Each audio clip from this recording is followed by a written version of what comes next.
Irmãos, nós estamos falando sobre o destino dos crentes depois da morte. E nós estudamos já 2 textos da Escritura sobre esse assunto. Nós falamos sobre o que acontece com o crente imediatamente depois que ele morre. Nós tratamos desse assunto.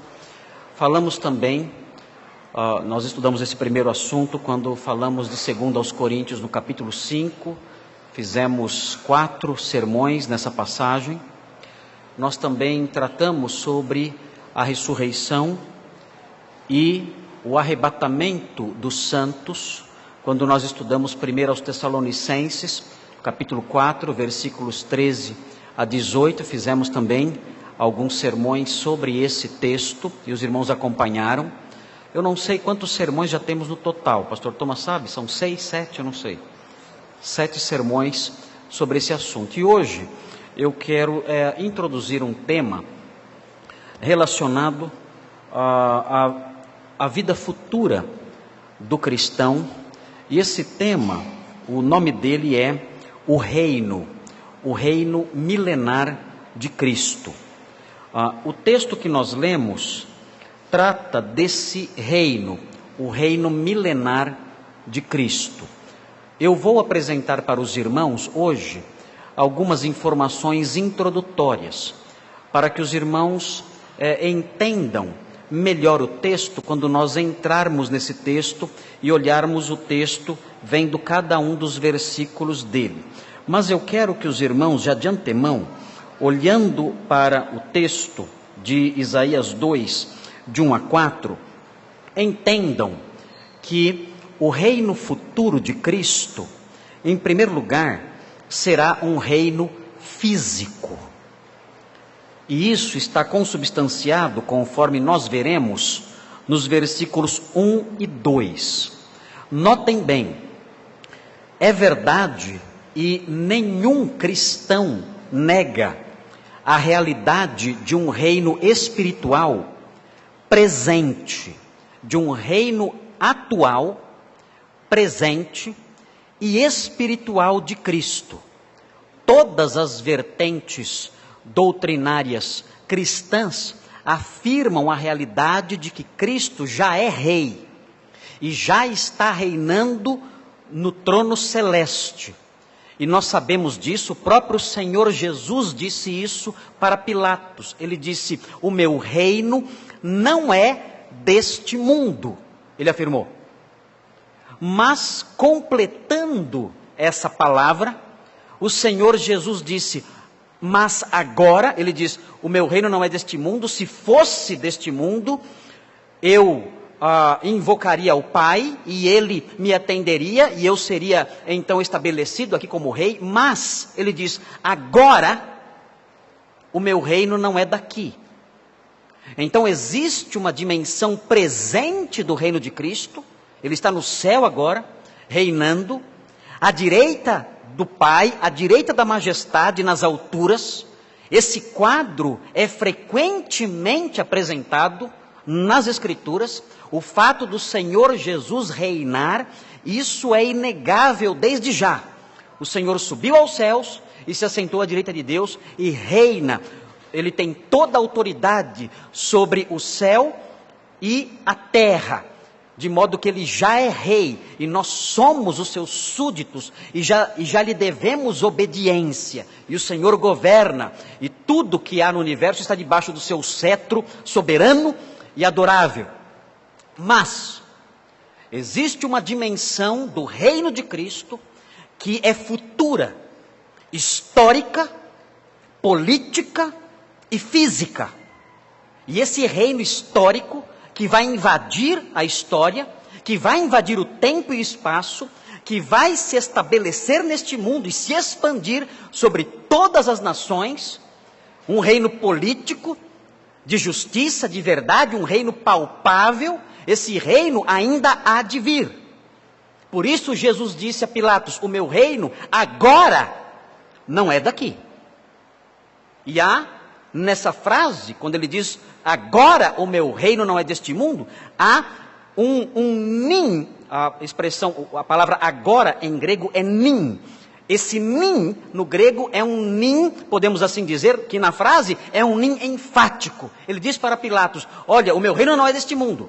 Agora o meu reino não é daqui. Mas um dia será. Um dia será. E o texto que vamos começar a tratar é um texto que fala disso. Desse reino de Cristo invadindo a história. Invadindo a experiência, a história, a política humana.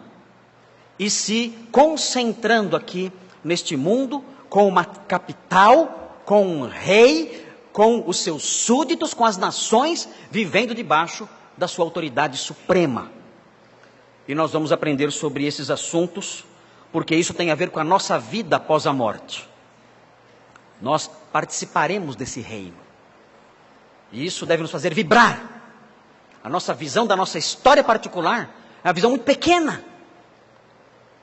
Nós imaginamos que a nossa história particular, a nossa história pessoal, se limita a este mundo. E quando nós temos uma visão tão pequenininha da nossa história neste mundo, nós caímos até em depressão. Que história chata. Que história chata. Eu aprendi na escola. O ser humano, ou o ser vivo, nasce, cresce, se reproduz e morre. Quanta vibração. Quanto entusiasmo nessa vida. O ser humano nasce, cresce, alguns não crescem, como eu. Se reproduzem, nem todos conseguem se casar e se reproduzir, e todos no final morrem. E essa visão da história, nossa, particular, pessoal, é deprimente, desesperadora. Por isso os homens aí fora vivem desesperados, tentando dar algum sentido à vida. Porque eles sabem, eu já nasci, já cresci, já me reproduzi, só falta morrer. Deixa eu cair na farra. Porque a história está acabando. Nós, os crentes, temos uma visão diferente. Essa experiência neste mundo é apenas um sopro, um breve sopro, quando nós olhamos para a nossa história completa. Porque a nossa história individual, ela transcende a nossa vida. Ela vai além do túmulo. Depois ela supera o túmulo. E ela prossegue por um tempo sem fim num reino. E mesmo depois desse reino, quando esse reino chega ao seu fim, ou ao seu estágio final, esse reino dá espaço a um novo céu e uma nova terra que não tem fim. Meus irmãos, a nossa história neste mundo é apenas um cisco, um pontinho, se considerarmos a totalidade da nossa história. E isso deve nos entusiasmar e afastar de nós depressão, tristeza, angústia, desespero. Nós estamos na primeira linha do livro da nossa história. Estamos apenas na primeira linha dela. E não é a linha mais bonita. Não é a linha de maior entusiasmo. Não é a linha principal. Há um vasto livro pela frente.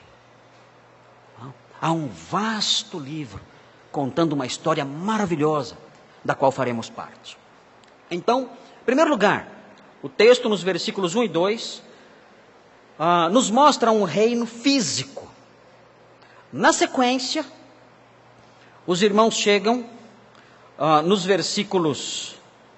versículo 3, e o versículo 3 mostra que esse reino será um reino de conhecimento. O reino futuro, o reino de Cristo que há de se estabelecer, é um reino de conhecimento. Todos conhecerão o Senhor, todos conhecerão a sua lei e a sua palavra. Hoje em dia, as pessoas erram, porque não conhecem a verdade. Mas no reino de Cristo haverá conhecimento da verdade, da palavra do Senhor, da lei do Senhor, da justiça do nosso Deus. Será um reino invadido por uma verdadeira tsunami de conhecimento da verdade. E finalmente, no versículo 4, nós aprendemos que esse reino que há de vir será um reino de paz. Uma paz sem fim. Uma paz real, paz entre as nações. As nações não aprenderão mais a guerra. Nós viveremos em paz, nesse reino. E nós vamos refletir sobre isso, olhando para outras passagens que descrevem esse reino como um reino de paz. Mas hoje, nós não vamos caminhar por essas 3 características do reino. Não vai dar tempo. Hoje, nós não vamos olhar nenhuma das características do reino. O reino é físico, o reino é um reino de sabedoria, o reino é um reino de paz, mas nós vamos aprender isso na semana que vem. Hoje, nós vamos situar esse reino dentro da revelação bíblica para entendê-lo melhor. Então observem os irmãos, mantenham a sua Bíblia nas suas mãos, porque os irmãos vão caminhar comigo pelos aspectos introdutórios, por algumas informações introdutórias. E tendo passado essas informações introdutórias aos irmãos, nós vamos compreender melhor o lugar desse reino e a nossa participação nele. E depois disso, então, nós vamos encerrar a exposição de hoje. Essa introdução de hoje. E na semana que vem, então, entraremos no texto propriamente dito. Em primeiro lugar, o que deve ficar claro em nossa mente é a sequência desses eventos. Onde nós estamos, o que já aconteceu, o que vai acontecer, o que nos aguarda, como as coisas vão caminhar até esse reino. Bem, para que os irmãos compreendam isso, é preciso que os irmãos me acompanhem numa pequena jornadinha, uma pequena viagenzinha por algumas breves passagens da Escritura. O que nos aguarda amanhã? Como nós podemos olhar para o futuro do cristão e o que esperar desse futuro? Então veja, em primeiro lugar, os irmãos devem ter em mente que o próximo evento escatológico, o próximo evento que vai tomar lugar na história da redenção escrita por Deus, é a ressurreição dos mortos, seguida pelo arrebatamento dos crentes que estiverem vivos. Esse é o próximo evento escatológico, que vai acontecer no plano, nos projetos de Deus para o futuro. Nesses projetos, qual é o primeiro episódio que vai tomar lugar na história?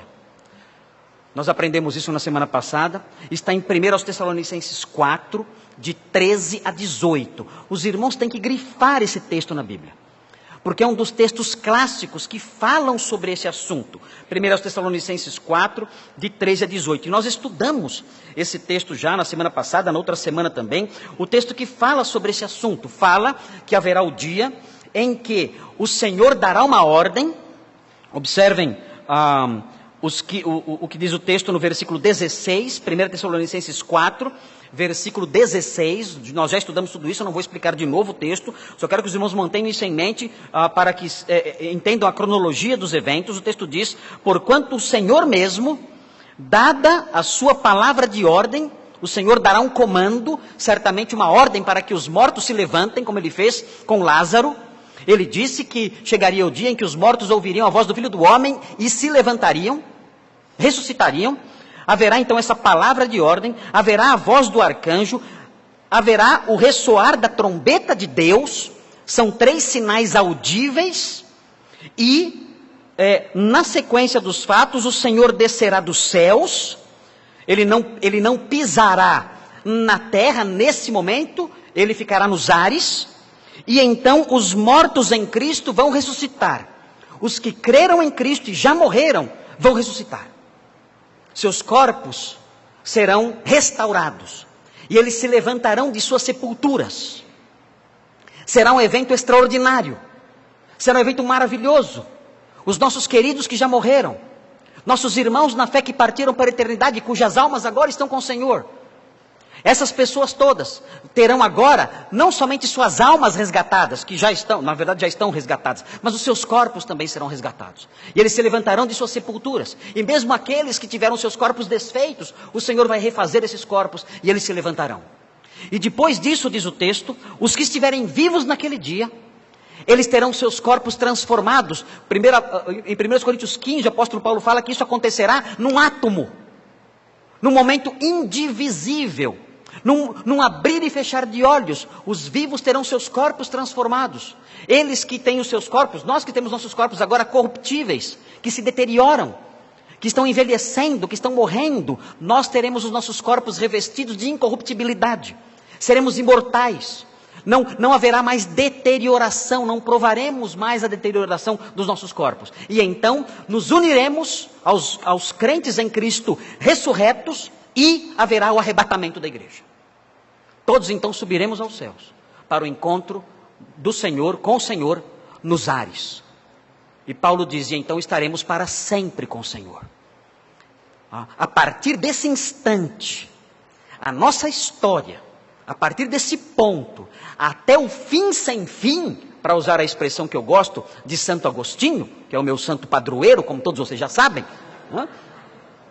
para usar a expressão de Santo Agostinho, então entraremos no fim sem fim. Estaremos com o Senhor até o fim sem fim. O que vem depois disso? Subimos aos céus, encontramos o Senhor, é a noiva encontrando o noivo, é a noiva entrando nos aposentos do noivo. O que vem a seguir? Na sequência dos eventos, nós aprendemos que o que vem a seguir é a ira vindoura. Não é um tempo muito animador. A ira vindoura. Os irmãos devem se lembrar que quando nós estávamos estudando 1 Tessalonicenses 4, nós fizemos várias vezes alusões ao capítulo 1, versículo 10 de 1 Tessalonicenses, que diz: e para guardardes dos céus o seu Filho, a quem ele ressuscitou dentre os mortos, Jesus, que nos livra da ira vindoura. O que é essa ira vindoura? Essa ira vindoura, o Senhor Jesus colocou um nome nela. Há um título que se tornou um nome técnico para esse período, o período da ira vindoura, que é chamado pelo Senhor Jesus de a grande tribulação. É nesse período da grande tribulação que Deus derrama a sua ira sobre a humanidade. Vejam o que diz Mateus 24. Acompanhem. Os irmãos têm que criar em sua mente uma linha cronológica. É a história contada, mas não vivida. Mas uma história que, sendo contada e não vivida, é esperada. E nós podemos esperar com certeza. Porque a Bíblia diz que isso tudo é palavra do Senhor, e o Senhor não mente. O que Ele diz é fato. Se já aconteceu ou não, não importa. Se não aconteceu, acontecerá, porque a sua palavra não falha. Vejam então Mateus 24, vejam aqui a descrição de Jesus sobre esse período. Observe aí, prestem atenção.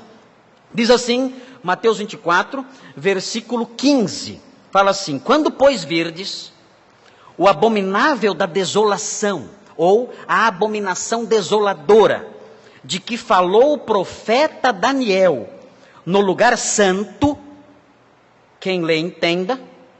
Então os que estiverem na Judéia fujam para os montes. Quem estiver sobre o eirado, não desça a tirar da casa alguma coisa. E quem estiver no campo, não volte atrás para buscar a sua capa. Ai das que estiverem grávidas e das que amamentarem naqueles dias. Orai para que a vossa fuga não se dê no inverno, nem no sábado. Vejam, o sinal é esse. Quando vocês virem o abominável da desolação de que falou o profeta Daniel. O profeta Daniel falou de uma figura terrível. Um homem terrível, que se assentará no trono de Jerusalém, no templo de Jerusalém, e exigirá adoração para si. E dirá: eu sou Deus, e vocês devem me adorar. O texto diz: quando vocês virem que isso aconteceu, fujam. Porque está começando agora um período terrível. É o período da ira vindoura, que acontecerá, que será derramada sobre toda a humanidade. Vejam, o texto diz, no versículo 21, fujam, porque nesse tempo haverá grande tribulação, como desde o princípio do mundo até agora, não tem havido e nem haverá jamais. É um momento singular, é um tempo singular. Não tivessem aqueles dias sido abreviados, ninguém seria salvo, mas por causa dos escolhidos, tais dias serão abreviados. O que vai acontecer?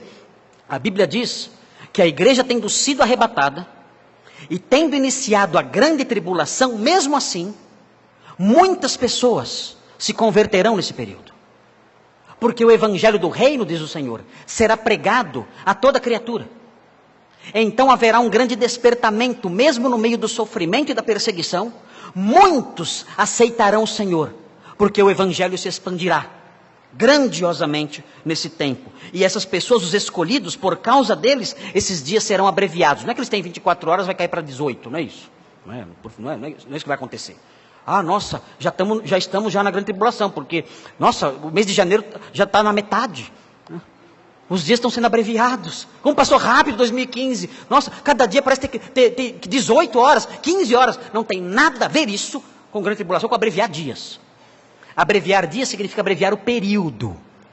O período poderia ter 15 anos. Deus reduziu para 7 anos.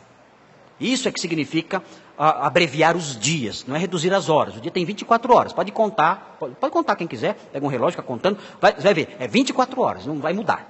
Ok? Não entendam mal o texto bíblico. Continuando então. Esses escolhidos, se não fosse por eles, os dias seriam mais numerosos. Então, se alguém vos disser, eis aqui o Cristo, ou ei-lo ali, não acrediteis, porque surgirão falsos cristos e falsos profetas, operando grandes sinais e prodígios para enganar, se possível, os próprios eleitos. A Bíblia fala que o próprio anticristo fará isso. Com o falso profeta, eles farão grandes sinais, assim como os seus delegados. Vede que vou-lo tenho predito. Portanto, se vos disserem, eis que ele está no deserto, não saiais. Ou ei-lo no interior da casa, não acrediteis. Porque assim como o relâmpago que sai do Oriente e se mostra no Ocidente, assim há de ser a vinda do Filho do Homem. Onde estiver o cadáver, aí se ajuntarão os abutres. Há uma discussão acerca do sentido desse texto. O que significa onde estiver o cadáver, aí se juntarão os abutres. Certamente o significado é o seguinte: onde estão os falsos mestres, aí estarão os seguidores perversos. Os falsos mestres são os cadáveres e os abutres são seus seguidores. Há falsos mestres hoje? Sim, é carniça. Falso mestre é carniça. E os seus seguidores? São urubus, são abutres, são chacais. Onde está a carniça, lá estão os chacais. Se você vai atrás de falso mestre, você é um urubu. Não é uma ovelha. O falso mestre não é apóstolo, não é profeta de Deus, nada disso. Ele é um cadáver, ele é carne podre. Ele é carne podre cheia de bicho. É isso que ele é, cheira mal. E quem segue esses homens são abutres, são hienas, são chacais. São aves de rapina. Pessoas que gostam de coisa podre, por isso estão lá. Ovelha não come carniça. Quem come carniça é urubu. Então se você segue isso aí, você é um urubu. Ah, que feio, eu não queria ser urubu, eu queria ser pombinha. Então saia disso, fuja disso. Diga ao Senhor, Senhor, eu quero ser ovelha, não quero ser urubu. Então quer ser ovelha? Siga o pastor, não vá atrás da carniça. Siga o pastor e não a carniça.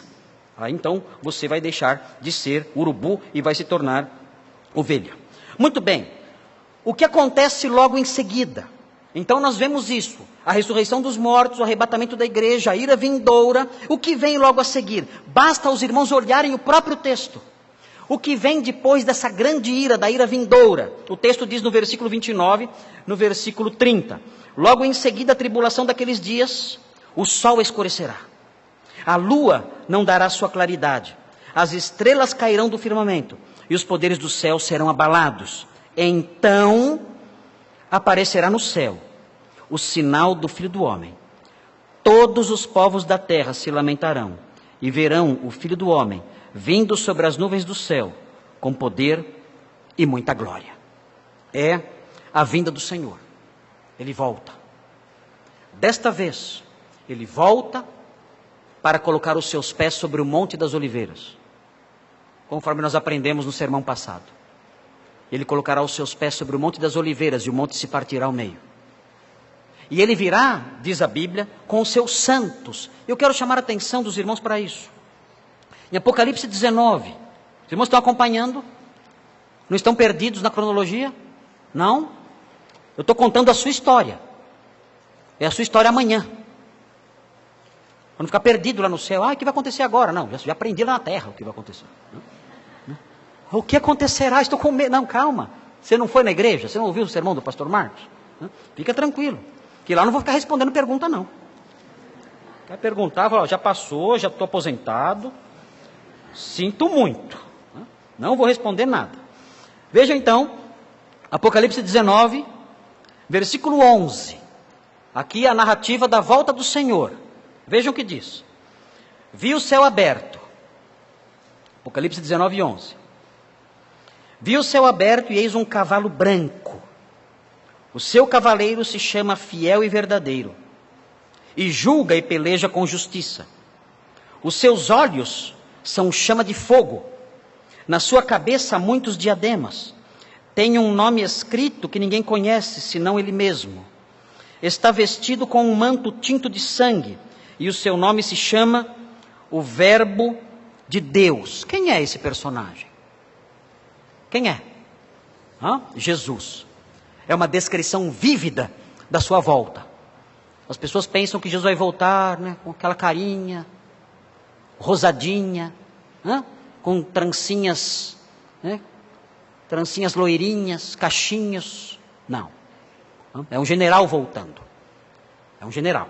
É esse o nosso rei. Esse aqui é o nosso rei. Não é essa figura afeminada que vocês veem pintada aí nos quadrinhos, aí, nas figurinhas. Não. Esse é o nosso rei. Esse quem nós seguimos. Este aqui. O rei dos reis. O senhor dos senhores. O grande general. É este aqui. E nós vamos segui-lo. Veja o que o texto diz. E seguiam-no os exércitos que há no céu. Quem são essas pessoas? Podem ser os anjos. É verdade. Porque os anjos virão com ele. Mas vejam na sequência. Montando cavalos brancos, com vestiduras de linho finíssimo, branco e puro.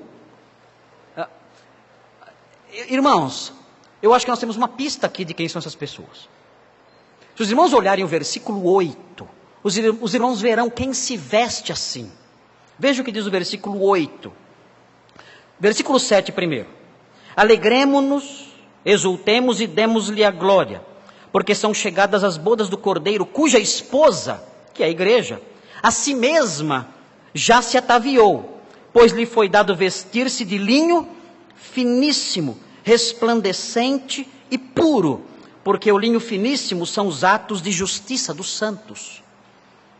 Aqui há uma descrição da igreja vestida de linho finíssimo, branco, puro, fulgurante. E quando nós olhamos para o versículo 14, vemos esses exércitos descendo dos céus com o verbo de Deus, trajando essas roupas. Então parece haver aqui uma pista de que esse texto está falando do Senhor voltando com o seu povo, que subiu no arrebatamento e está voltando com ele. Nós. É possível que o versículo 14 fale de nós. Vestidos assim. Descendo com cavalos brancos. Mas eu não sei cavalgar, vou cair. Não, você não vai cair. Já vai ter sido arrebatado, já vai aprender rapidinho. E desceremos com ele. Irmãos, isso tudo é tão fantástico. Eu acho isso demais. Ver isso, estar lá, presente, assistindo esses episódios todos. Note, eu brinquei com os irmãos na semana passada. Eu disse, irmãos, há tantas emoções a nos esperar, a nossa espera. Brinquei até com a frase do Roberto Carlos, né? São tantas emoções, né, nos aguardando no futuro. E esta é uma delas. Nós desceremos com o Senhor. Seremos parte do seu exército. Nosso grande general estará à frente de nós. E desceremos então do céu com ele. E estaremos chegando aqui com ele para tomar posse do reino deste mundo, acerca do qual nós lemos no capítulo 2 de Isaías, agora há pouco. Mas vejam a sequência dos fatos. Assim que o Senhor chega, nós vemos no versículo 19 o que ele faz com o anticristo, o abominável da desolação, o homem da iniquidade.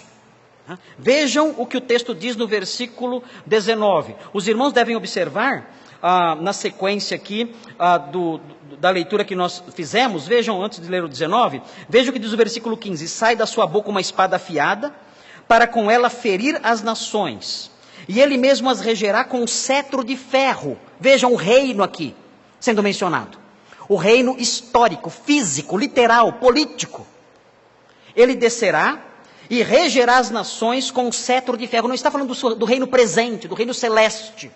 Está falando de um outro reino, um reino futuro, que será estabelecido quando ele voltar. Ele regerá as nações e pessoalmente pisa o lagar do vinho do furor da ira de Deus Todo-Poderoso. Tem no seu manto e na sua coxa um nome inscrito: Rei dos Reis e Senhor dos Senhores. Isso aqui não é para... tem gente que usa isso aqui para apoiar tatuagem. Está vendo? Jesus usava tatuagem. Não. O objetivo do texto não é aprovar tatuagem. Quer fazer tatuagem, sei lá o que pensar sobre isso, a Bíblia não fala nada sobre isso. Mas esse texto certamente não serve para isso. O texto quer enfatizar o seguinte: que o Senhor, ele é evidentemente o Senhor do Senhor, o Rei dos Reis e o Senhor dos Senhores. Isso é notável nele.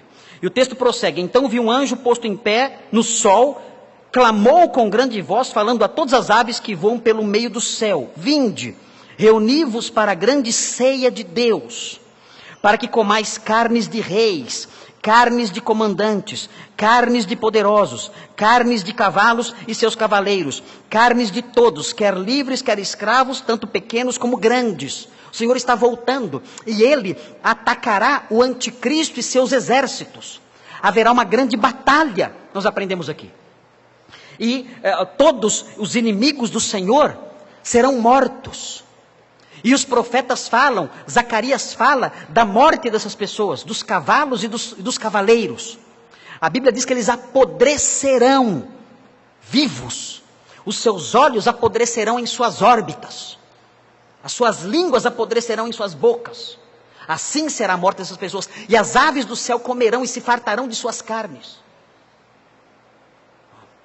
E o texto diz no versículo 19: e vi a besta, é o anticristo, besta ou o monstro, a fera.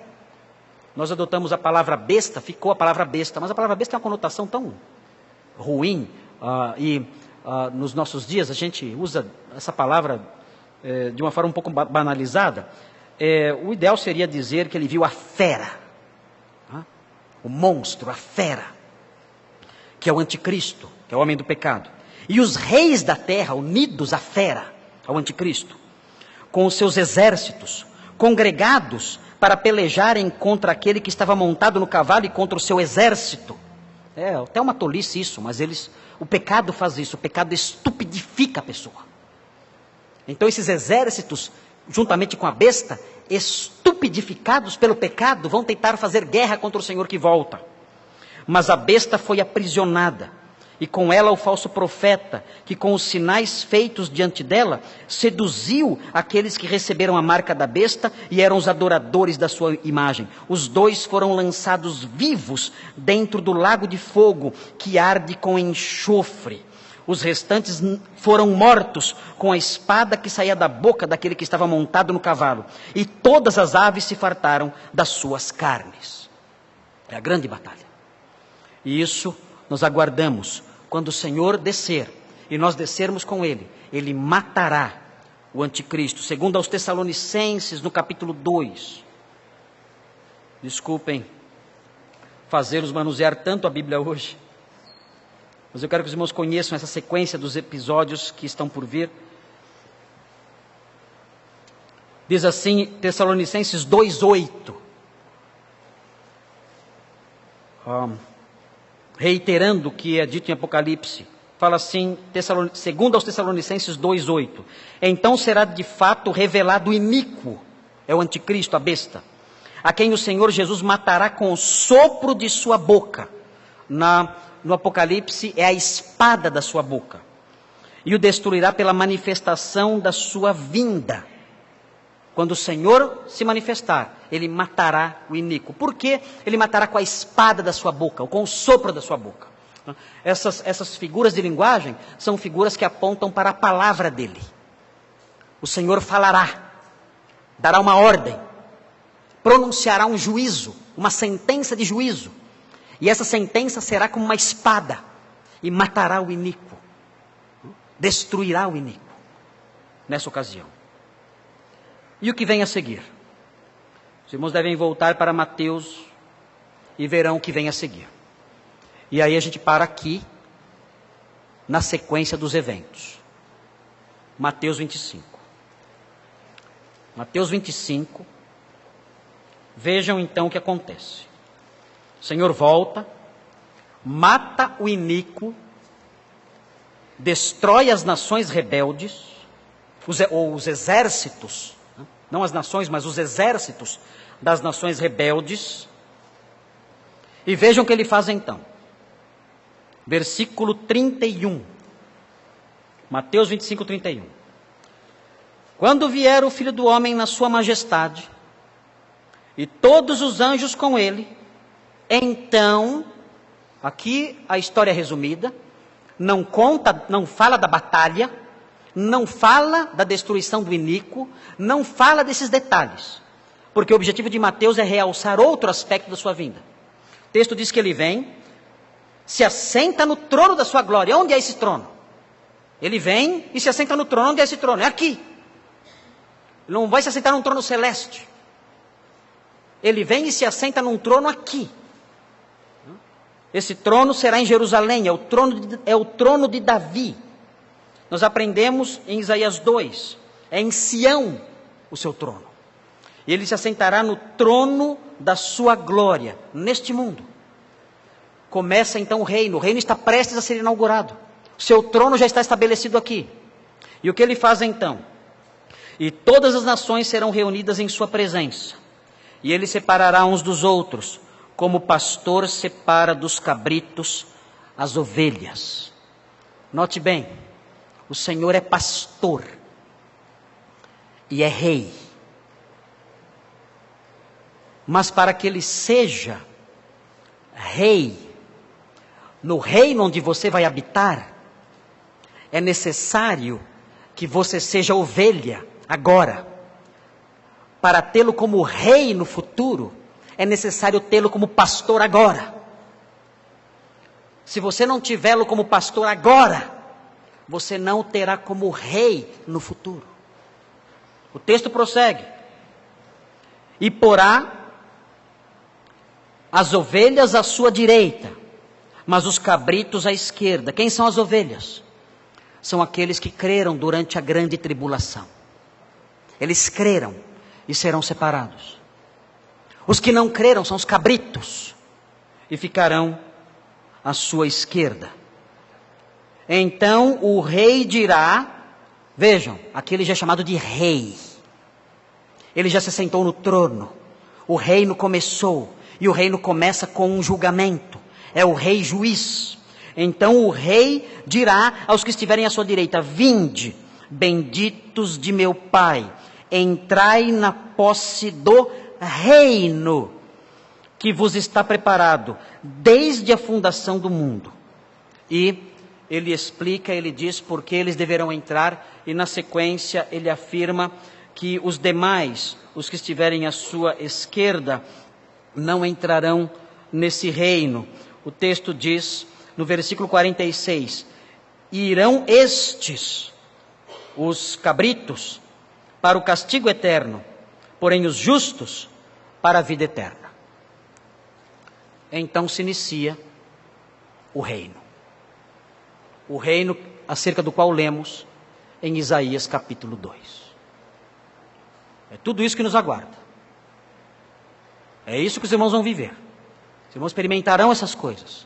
Os irmãos que morrerem vão ressuscitar. Os que estiverem vivos, se ele voltar na nossa geração, serão transformados. Subiremos, estaremos com ele nas bodas do Cordeiro. E ficaremos com ele ali por um período, o período da grande tribulação, quando a ira do Senhor será derramada. E então voltaremos, desceremos com ele. E ele então destruirá os seus inimigos e estabelecerá o seu reino. E nós estaremos juntos com ele, nesse reino maravilhoso, acerca do qual Isaías fala no capítulo 2 do seu livro. Quem entrará no reino messiânico? Bem, nós aprendemos, quando nós olhamos Apocalipse 19, o texto que nós lemos há pouco, O texto que fala do Senhor descendo do céu com os seus santos vestidos com vestiduras brancas de linho finíssimo. O texto mostra, o texto indica que quem entrará nesse reino, em primeiro lugar, são aqueles que foram arrebatados. Aqueles que foram arrebatados, ressurretos ou transformados, eles entrarão para esse reino. O reino será composto por pessoas assim. Pessoas transformadas fisicamente em seu corpo, pessoas ressurretas também estarão lá. Quem mais participará desse reino? Nesta segunda identificação, nós temos que olhar para Daniel, no capítulo 12, versículo 13. Daniel 12, 13, parece indicar, note bem, a escatologia não é muito clara. A escatologia tem pontos um pouco nebulosos, mas nós temos alguns indícios que a Bíblia deixa e que nos permitem caminhar um pouquinho, meio que às apalpadelas, podemos criar uma escatologia com um certo grau de segurança. Vejam aqui Daniel 12, versículo 13. Notem bem, aqueles que ressuscitaram quando houve o arrebatamento da igreja, foram os crentes em Cristo. E os que morreram na época do Antigo Testamento? E os santos do Antigo Testamento, quando eles vão ressuscitar? O texto diz em Daniel 12, versículo 13. O anjo falando a Daniel: tu, porém, segue o teu caminho até o fim, pois descansarás, uma alusão à morte, e ao fim dos dias, no final das eras, te levantarás. Está falando da ressurreição de Daniel. Te levantarás para receber a tua herança. É possível, então, que um outro grupo que vai participar da herança do reino milenar, do reino messiânico, sejam os crentes ressurretos do Antigo Testamento.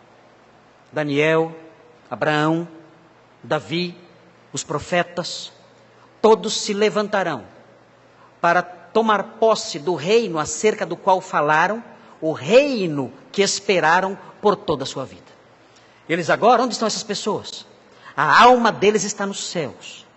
Eles estão ali aguardando o dia da ressurreição. E é então bem possível que a ressurreição deles aconteça no momento em que o Senhor inaugurar o seu reino messiânico. Eles então se levantarão e entrarão na posse da sua herança. Você pode já escolher quem você quer conhecer primeiro. Quem você quer conhecer no reino? Quer conhecer Daniel? Você o verá no reino. Você conversará com ele. Você vai perguntar para ele: Daniel, você ficou com medo na hora que os leões chegaram pertinho de você? Você poderá conversar com Abraão. Você poderá se sentar à mesa com Isaías, com Jeremias. Se sentar com eles à mesa. E cear com eles. E falar com eles. E conhecê-los pessoalmente. Todos ali, juntos, num grande banquete. À ponta da mesa, o nosso rei, o Messias, comendo conosco, bebendo conosco. E nós ali, com os santos de Deus, naquela refeição maravilhosa, naquela ceia maravilhosa que nos aguarda. Aquela ceia da qual o Senhor falou. Ele disse: eu não beberei mais do fruto da videira. Eu não vou mais beber. Eu vou ressuscitar. Eu vou subir aos céus. Vou comer peixe com vocês. Vou comer pão com vocês. Mas não vou mais beber o fruto da videira. Porque esse dia de beber esse suco festivo acontecerá somente no reino. Lá eu quero beber com vocês, ao redor da mesa.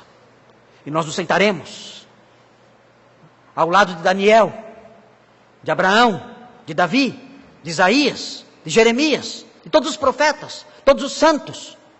E falaremos com eles e participaremos então dessa maravilhosa refeição. Eu pessoalmente espero que tenha café expresso. Afinal, Pastor Thomas, você me acompanha no café expresso? Nós aguardamos esse dia, quando o Senhor preparar essa grande ceia para nós. Meus irmãos,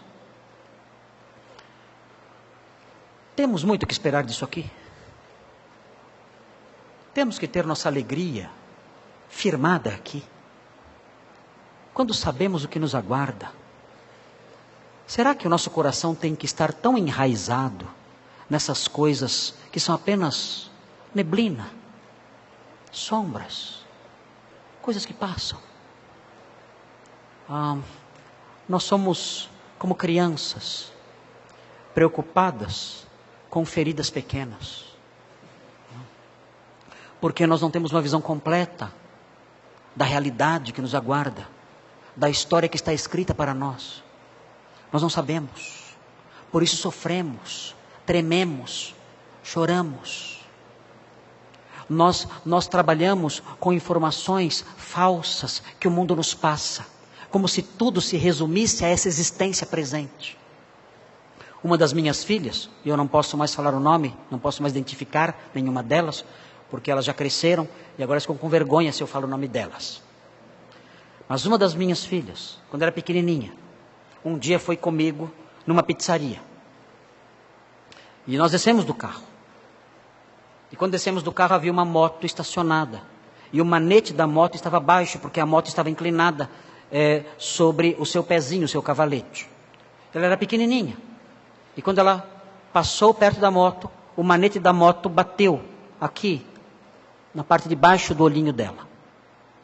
Ela não chorou nada. Ela só pôs a mão nos olhos, tirou. Eu já corri assustado, pensando que tinha acontecido alguma coisa mais grave. Mas não foi nada.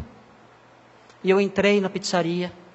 E ela, que era bem sapequinha, estava quieta, triste. Eu comprei a pizza, esperei. E ela quieta, deprimida. Num poço de angústia. Eu olhei e ela ali quieta. Veio a pizza. Era para estar alegre, vamos comer pizza. Veio a pizza. Entramos no carro. Ela sentou no banco de trás, na cadeirinha dela. Acho que não era mais cadeirinha na época, não tinha mais isso, era um pouquinho maior. Triste, deprimida, arrasada. Precisando de um terapeuta. Precisava fazer uma terapia para superar as suas angústias. Eu disse: filha, o que você tem? O que aconteceu? Ela disse: papai, agora o meu olho vai vir até aqui. Ele vai crescer e vai esticar e vai vir até aqui o meu olho. É mesmo? Quem te disse isso? Não, vai. Meu olho vai esticar e vai ficar até aqui. Assim. Ela viu no desenho isso. Ela viu isso num desenho da televisão. E ela acreditou que o desenho dizia a verdade. Quando a gente bate o olho vem até aqui. Deve ter sido Tom Jerry, deve ser. Com certeza. E ficou deprimida e triste, porque na mentalidade dela, era isso que estava reservado para ela. Eu então disse para ela: filhinha, você está triste porque está com a informação errada. O seu olho não vai esticar até aqui. Confia em mim. Confie na palavra do papai. O seu olho não vai ficar até aqui na frente. Isso não vai acontecer com você. Acredite em mim. Eu já menti para você? Não. Então descanse. Descanse. Você vai comer sua pizza tranquila, feliz, contente, porque nada do que você está pensando vai acontecer. Abandone a sua tristeza, a sua angústia, seu desespero e o seu medo, porque tudo que você está gritando é mentira, é invenção, é desenho animado, é só isso. Acredite no papai. Nada disso acontecerá com você. Então, a tristeza dela foi embora. Não precisou ir para o terapeuta. Nós somos crianças que acreditam em desenho animado. E fazemos pequenas feridas nos nossos olhos. E caímos então num poço de lamentação. Recebemos pequenos ferimentos ao longo da vida. E aquilo nos joga no chão. E nos destrói, nos esmaga. e padecemos, e sofremos, e choramos, e nos angustiamos, e nos trancamos dentro de um quarto escuro, e entramos num poço profundo e não saímos mais, porque esquecemos da palavra do papai que não mente, que diz: não, esse ferimento não é nada, confia em mim, eu tenho coisas maravilhosas para você. Confia em mim, não dê tanto peso para esse pequeno ferimento. Saia dessa sua tristeza fundamentada em tolices de desenho animado, em tolices que a mídia incutiu na sua mente, e olhe para a palavra do papai que não mente, e se alegre, e descanse, e espere em paz, sabendo que o que há reservado para você é uma vida adulta, perfeita, livre de problemas nos olhos. Essa ferida, pequena ferida, não vai destruir e não pode destruir a sua felicidade.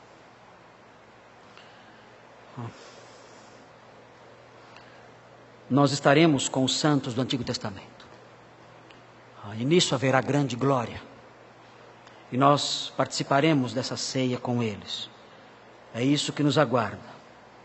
Quem mais? Quem mais vai participar do reino que o Senhor irá inaugurar? Nós podemos descobrir mais um grupo em Apocalipse, no capítulo 20. Versículo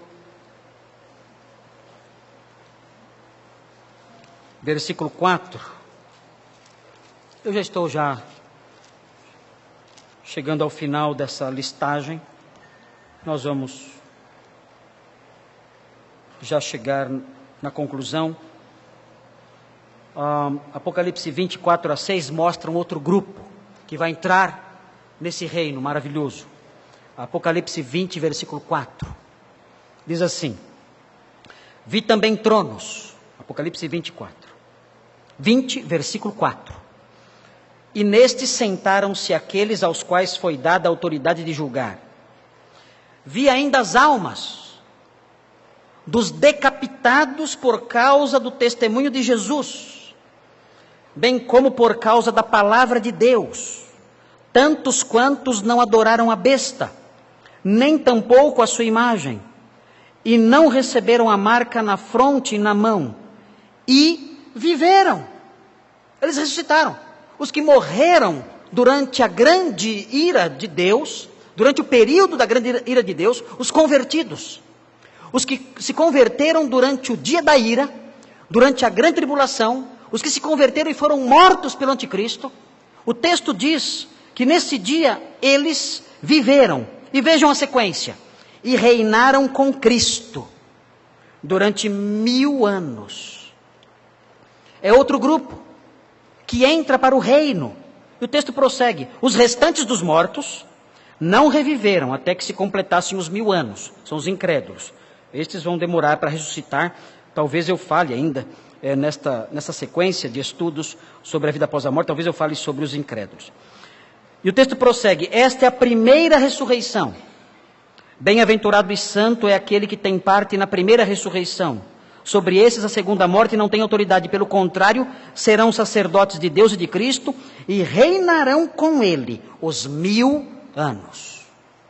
Então nós temos aqui 3 grupos entrando para o reino: os que vêm com Cristo dos céus, ressurretos e transformados, os santos do Antigo Testamento, e os que ressuscitam depois de terem sido mortos pelo anticristo na grande tribulação. E além disso, além desses grupos, nós temos ainda um quarto grupo, e os irmãos já viram qual é esse quarto grupo. Nós vimos em Mateus 25, quando lemos Mateus 25, nós aprendemos que o Senhor estabelecerá o seu reino. Nós não vamos ler de novo o texto, Mateus 25, 31 a 34, ele estabelecerá o seu trono, e então ele separará os bodes das ovelhas. Quem são as ovelhas? São os que se converteram na tribulação, mas não foram mortos, e eles entrarão para o reino também. São os únicos não ressurretos que entrarão para o reino milenar. Os únicos. Vão falar: mas então, na tribulação vai ter gente ressuscitada? vai ter gente que não ressuscitou. Sim. Mas como vão viver assim? Sem problema nenhum. Jesus, quando ressuscitou, ele andou entre nós. Ele foi tocado. Ele comeu conosco. O convívio de ressurreto com o não ressurreto é normal. A única diferença é que os ressurretos não se casam. Nem se dão em casamento. Então, tem que evitar confusão lá no milênio, né? Quando o rapaz conhecer a moça, tem que falar, você é ressurreta ou... Não sou ressurreta, então, me dá licença que não vou perder muito tempo com você, né? Então, talvez esses sejam, as grandes novelas do milênio serão assim, né? Um homem apaixonado pela moça ressurreta, o que eu faço agora, né? Então, as grandes novelas do milênio, né? Mas enfim, não haverá nenhum problema nesse convívio, acredito. Há uma descrição dessas pessoas vivas no reino milenar. Isaías, no capítulo 65, é um texto muito interessante, porque essas pessoas que entrarão para o reino vivas, sem jamais terem provado a morte ou a ressurreição, vejam como elas vão viver. Isaías 65, 18. O texto fala sobre o reino já estabelecido e as pessoas vivendo nesse reino. As pessoas como nós. Veja o que diz. Mas vós folgareis e exultareis perpetuamente no que eu crio. Porque eis que crio para Jerusalém alegria e para o seu povo regozijo. E exultarei por causa de Jerusalém e me alegrarei no meu povo, e nunca mais se ouvirá nela nem voz de choro, nem de clamor. Não haverá mais nela criança para viver poucos dias, nem velho que não cumpra os seus, porque morrer aos 100 anos é morrer ainda jovem, e quem pecar só aos 100 anos será amaldiçoado. As pessoas vão morrer, essas pessoas que entrarem vivas para o reino, morrerão. Terão filhos? Terão filhos. Serão filhos sem pecado? Não, serão filhos que pecam. São pessoas normais, como nós. Mas haverá longevidade. Haverá longevidade. O texto não fala sobre o que acontece depois que elas morrem. Nada disso nos é revelado. O texto não fala o que acontece com os mortos no milênio. Não sabemos. Talvez eles compareçam no juízo do grande trono branco para entrar no novo céu e na nova terra, mas nós não temos informações sobre o que acontece com as pessoas que morrem no milênio. Sabemos apenas que serão pessoas que ainda cometerão pecado, aprenderão, claro, a justiça, aprenderão a verdade, mas serão pessoas normais como nós, não terão sido ainda transformadas espiritualmente, libertando-se da natureza pecaminosa ou libertando-se da morte. Por isso, no final do milênio haverá uma rebelião. Satanás será solto e instigará as nações contra o rei. Como ele vai encontrar pessoas que terão a inclinação para ir contra o rei? São os filhos desses homens. Essas pessoas terão filhos que se casarão entre si. E serão pessoas que estarão sujeitas ao rei, mas serão pecadores. E no final, Satanás reunirá pessoas rebeldes para atacar o rei. Será a última batalha de que fala a Bíblia. Antes do juízo final. Antes do juízo do trono branco. Vejam. 21. Eles edificarão casas. E nelas habitarão. Plantarão vinhas e comerão o seu fruto. Não edificarão para que outros habitem. Não plantarão para que outros comam. Porque a longevidade do meu povo será como a da árvore. E os meus eleitos desfrutarão de todo as obras das suas próprias mãos. Não trabalharão debalde. Vai ter água encanada no milênio. É isso? É isso? Claro que não, né? Não trabalharão debalde significa não trabalharão à toa. Né? Não trabalharão infrutuosamente. Por favor, hein, irmãos? Por favor. Nem terão filhos para calamidade, porque são a posteridade bendita do Senhor, e os seus filhos estarão com eles. E será que antes que clamem, eu responderei? Estando eles ainda falando, eu os ouvirei. Vejam a natureza, versículo 20. O lobo e o cordeiro pastarão juntos. A gente hoje só vê no máximo esquilos brincando por aí, né? No máximo esquilinhos. Isso para quem mora em Atibaia. Quem mora em São Paulo não vê nem isso, só vê cachorro e rato, né? Mas quem mora em lugares onde dá para viver ainda, vê de vez em quando um macaquinho, um esquilinho, um tatuzinho, um gambazinho. Aqui em São Paulo é só gato, cachorro e rato, né? E o texto prossegue: o leão comerá palha como boi. Notem, o leão comerá palha como boi, pó será a comida da serpente, não se fará mal, nem dano algum, em todo o meu santo monte, diz o Senhor. É uma restauração completa, paz completa, no reino adorável do príncipe da paz. É isso que nos aguarda, no reino milenar. Bem, na semana que vem vamos olhar Isaías 2 e vamos conhecer melhor esse reino. Mas eu quero apontar algumas aplicações antes de nós sairmos, antes de nós cantarmos o último hino. Primeira aplicação que eu quero destacar, eu acredito que eu já falei sobre ela, é a seguinte: a vida neste mundo é apenas uma pequena partícula de nossa história pessoal.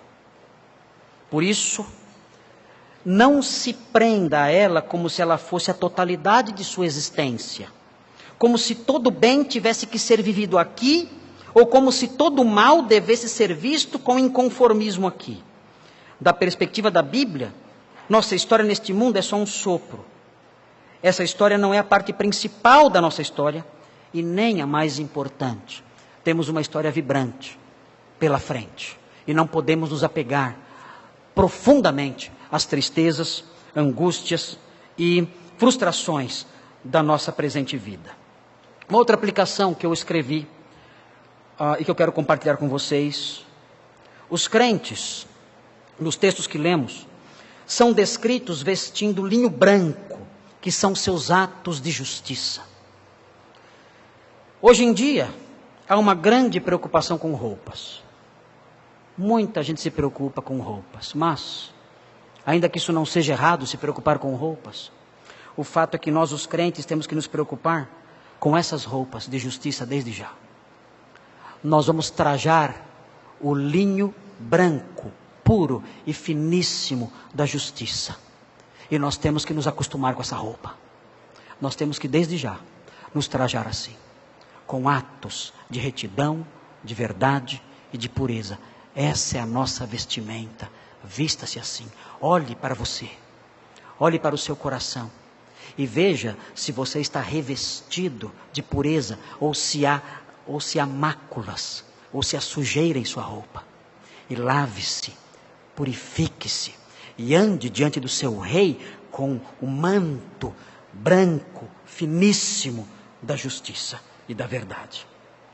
Uma terceira aplicação importante, essa Jesus ensinou, a oração do Pai Nosso. Pai Nosso que estás nos céus, santificado seja o teu nome. E o que vem depois? Venha o carro novo. Venha o aumento de salário. Venha a casa própria. Venha para a Igreja Universal.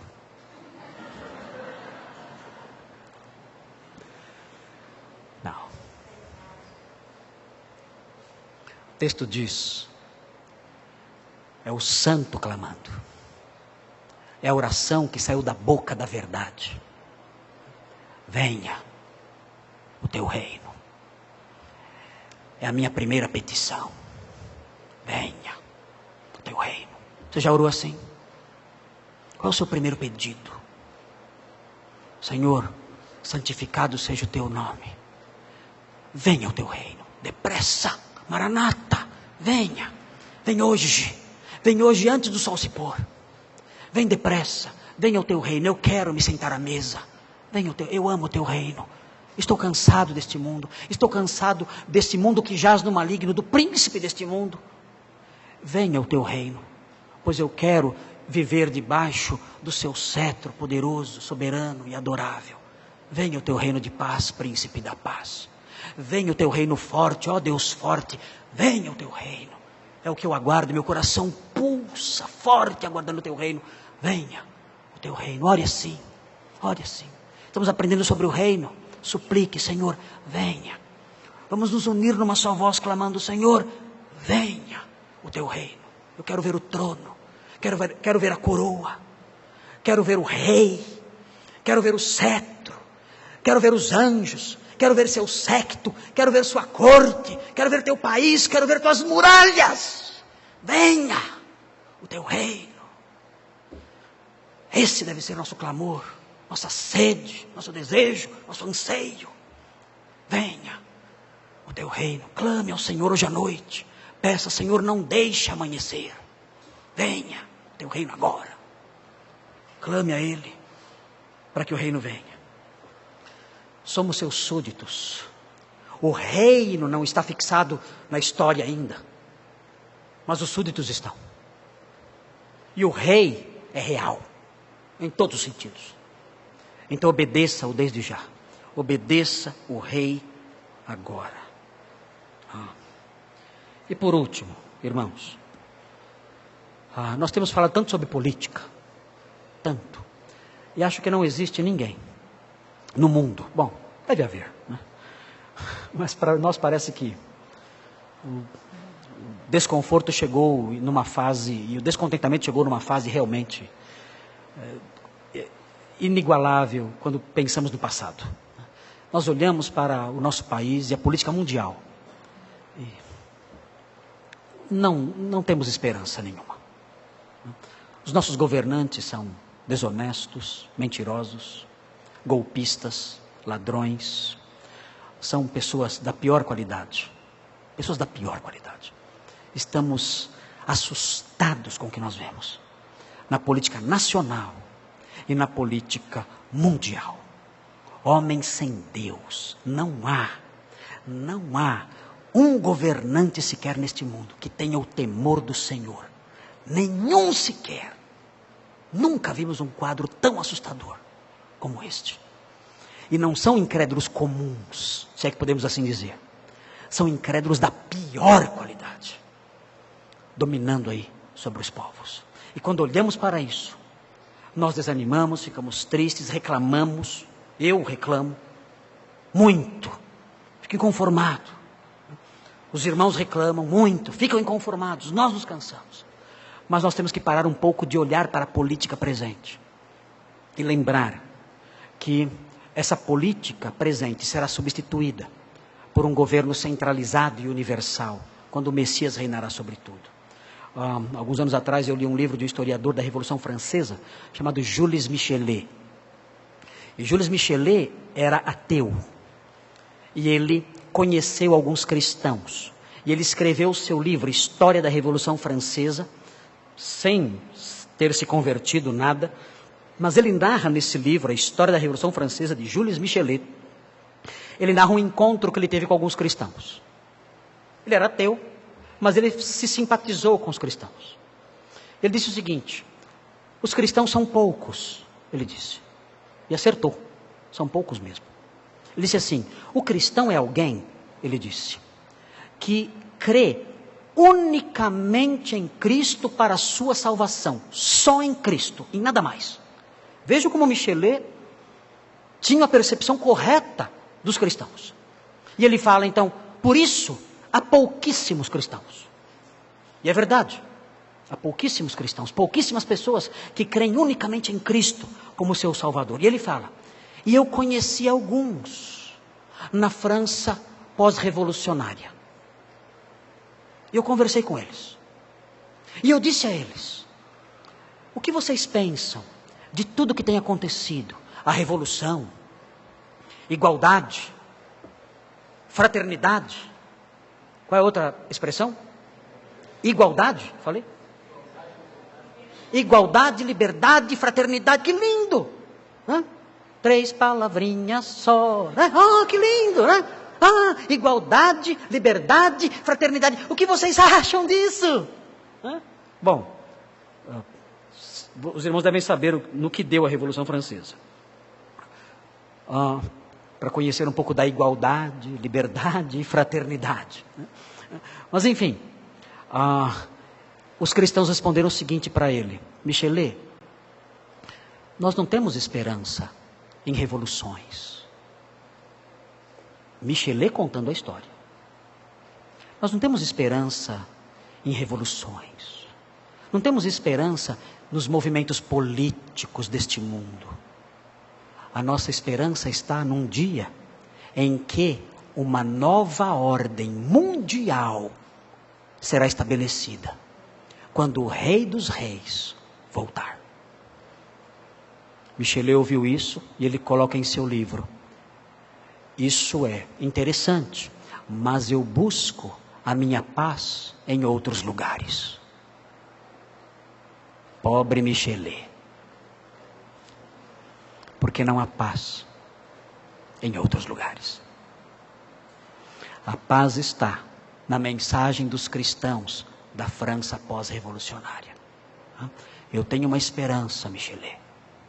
Eu tenho a esperança numa nova ordem que será inaugurada quando o rei voltar. Eu não ligo para revoluções. Eu não tenho esperança em movimentos políticos, em discursos bonitos dos governantes atuais, não. Eu tenho esperança num reino vindouro. E é nesse reino que eu espero. É nesse reino que eu deposito toda a minha esperança, confiança e paz. Que seja assim conosco. Deus os abençoe. Vamos orar.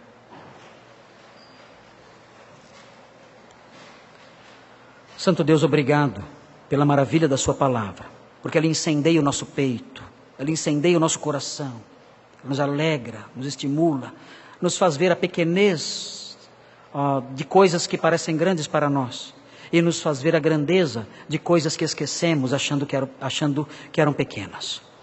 Ajuda-nos, Senhor, a termos os olhos fixados na verdade. Enriquece-nos com a sua palavra, consola-nos com ela. Faça com que amadureçamos conhecendo-a mais e mais. Nós pedimos essas bênçãos. Louvamos ao Senhor por isso tudo. Em nome de Jesus. Amém.